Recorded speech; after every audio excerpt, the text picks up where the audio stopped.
सोझो इमानदार अनि ज्ञानी लौ बधाई छ। कसरी बाल दिनुवाला छैन तपाईलाई, किनकि आजभोलि गुड बनेको बोरिङ हो र बोरिङ हुनु भनेको इन्भिजिबल हुनु हो, म जस्तै।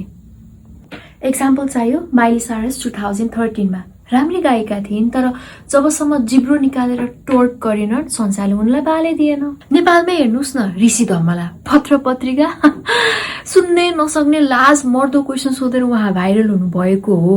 उहाँलाई थाहा छ त यो संसार लजिकमा होइन म्याजिक र मसलामा चल्छ भनेर। बालेन शाह नेता भन्दा पनि बढी ग्याङ्स्टरको भाइब्स आउँछ उहाँबाट। अब कुरा पनि त्यस्तै हुन्छ, सिंहदरबार जलाइदिन्छु, ट्रम्पलाई नै चुनौती दिएर किन चाह्यो हामी नेपालीलाई डिभी भनेर, किनकि सोझो भाषा कसले सोध्छ र। तर यहाँ एउटा ट्र्याप छ, कन्ट्रोभर्सीले ढोका चाहिँ खोलिदिन्छ, तर त्यो ढोका भित्रै बसिरहनको लागि चाहिन्छ अब ट्यालेन्ट। माइली साइरसको भोइस छ भने हाम्रो बालेन शाहजीको छ भिजन।